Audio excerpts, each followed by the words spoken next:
Recording started. We're back now to continue the second part of the political party notes. Sorry for the way I ended the first one. As you can tell, I decided to break this up into two shorter segments. So again, we're talking about two parties in the United States. What we tend to forget is that this has always been part of our history. The names of the parties have changed, but we have always had two parties. Political parties are not mentioned in the Constitution. Madison called them factions, and a lot of folks didn't want to admit that they were going to happen. But right from the start, back when we were drafting the Constitution and passing the Constitution, we had the two parties, the Federalists and Anti-Federalists. You're always going to have at least two. Let's face it, nobody agrees on everything.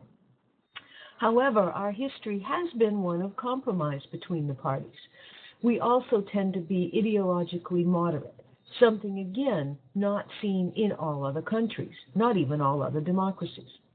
In the United States, at all levels, we tend to have a winner-take-all system. This helps keep the two-party system in place.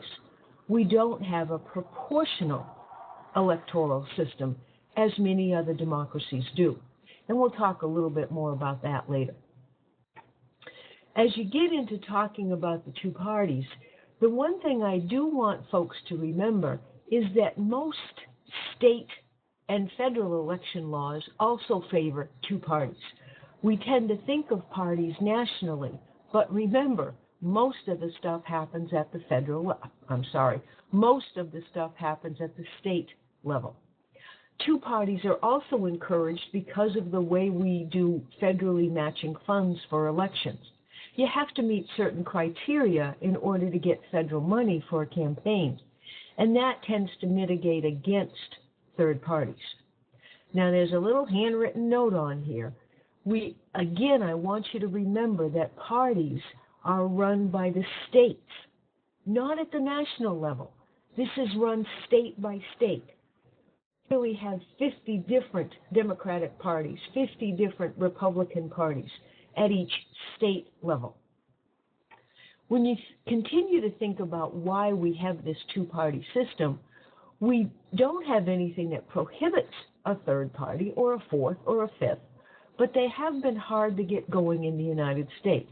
And I think your book does a good job in covering this. The point I want to bring up is in order to keep our two-party system, what seems to happen is when a third party gains ground, historically speaking, and we may be seeing it right now when you just think about the Tea Party, look at that last point. As the third party promotes some kind of important interest to a fairly large number of people in the country, that interest becomes aggregated by one of the two major parties.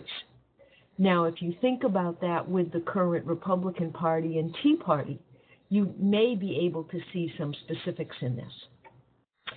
When you think about the consequences of a third-party system, ironically, the third party, when they have been involved in elections, when they've gathered enough votes to really, matter, most of the time the third party ends up hurting the major party that's closest to it, because it takes votes away from the most similar major party. And again, we may see this with the Tea Party and the Republican Party. We saw it in the past when we had parties dealing primarily with the environment, taking things from the Democratic Party. When you think about parties today, too, remember that over a third of voters now say they're independent. So the hold of the political parties is lessening on voters. The party structure, the political party structure of either party, again, it doesn't matter if it's Republican or Democrat, we forget that the power is at the state level. You can really see federalism at work here. We like to think about the national office, but remember, that's only for president. Everything else, every other elected office is done at the state level. We have 50 different state organizations. They do their own thing, and we tend to forget about that. At the political party, we hear a lot about national money and big fundraisers, but because we're a federal system, what we tend to see very often, now again, there are always exceptions, is that the national political party needs the state and local political parties more than the other way around. Even at the major national conventions that the parties hold, think about when they're nominating the president, it's the state, each of the 50 states that determines who gets to go to the convention and how they have to operate once they're there. So it really is local. Our political parties are extremely decentralized. Sorry, I stumbled over that one.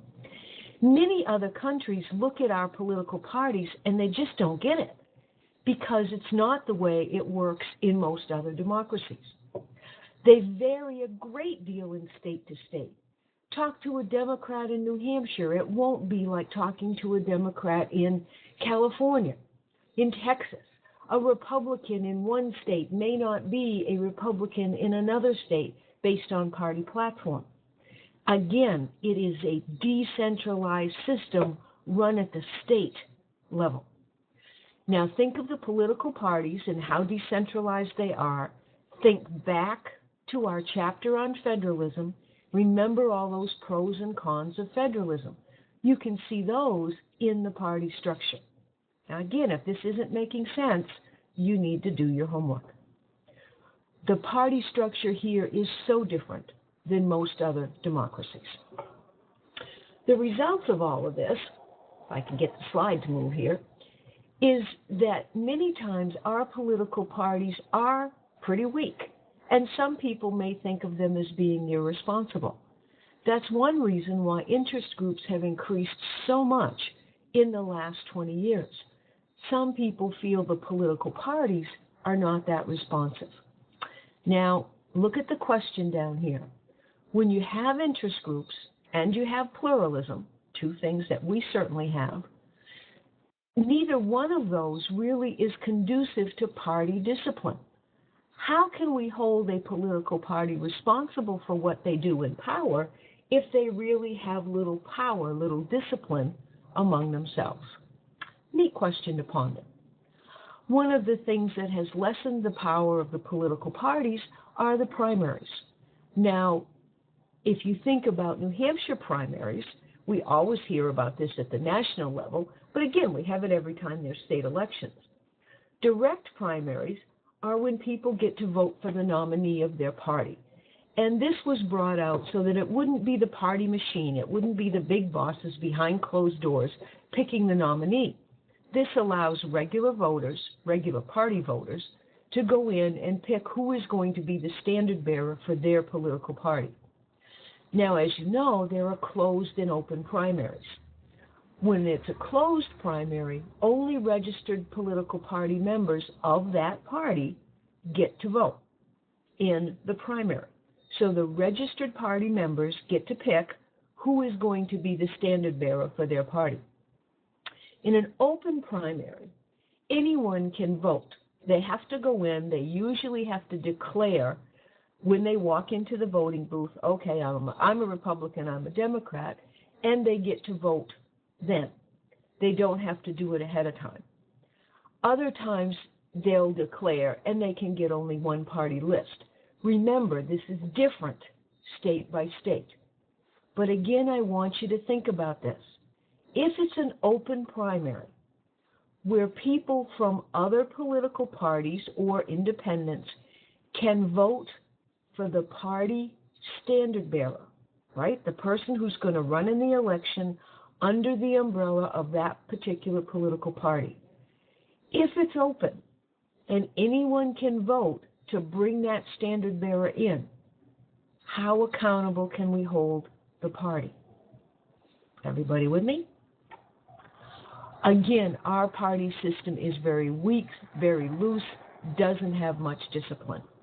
Very, very different from other nations. Some of the weaknesses of our party system, just to bring them all together again, is they don't control the nominations because of primaries. They don't control campaigns as much as they used to. It's become a candidate-controlled campaign. Just think of the different ways that the candidates organize their campaign. It's become more individual. The organization is extremely decentralized, very undisciplined. If the political party doesn't like what you're saying as a Republican, what are they going to do about it? Yes, they can withhold some federal money, but that's pretty much it if you have a strong organization at your state level. We also have the separation of powers. So unlike parliaments in many other democracies, we see all of our branches of government are separate anyway, so it doesn't make it conducive for the political party to be extremely strong. As you well know, we have a federal system. So even if you have a unified party at the national level, it's not going to happen at the state level and vice versa. We have a political culture of individualism. Again, you've covered this in the textbook, where we do tend to vote for the person rather than the party. This tends to weaken the control of the party. As more and more individuals get involved, the power and accountability of the party tends to lessen. Think of the examples of elections or campaigns where millionaires have gotten involved and they've run as candidates, but they've been able to use their own money. All I have to say is New York State, or even in this state, and we can see the examples. If you have very wealthy people running, they don't even need the political party for the money as much as other folks used to do. Our parties, even today, are still more similar than different to each other. Luckily, again, that's my opinion, that reflects our political culture. Yeah, we may hear about red and blue states, and there certainly seems to be a great deal of incivility lately in politics. But it still tends to be that we agree more on the basics. If you listen to the two political parties, what we want, what the Republicans want, what the Democrats want, doesn't tend to be all that different when you get right down to basics, down to ideals. It's how to get those things accomplished. That's where the difference comes in. And of course, we have more and more independents, more people who are not being involved in the political party, less dependent. We can turn on TV or the net or cable or whatever and get the news from all kinds of places. Plus, you're looking at the political action committees and the professionals in the political parties that have so much more clout. Now, to end my little lecture, I want to remind you of something in the book. Your text did a pretty good job on the functions. Everybody with me? The functions of the political parties. Make sure you find that in your textbook. You look at the functions. You're able to list them. You're able to talk about them. So really think about those. Okay? See you later. Archive recording has been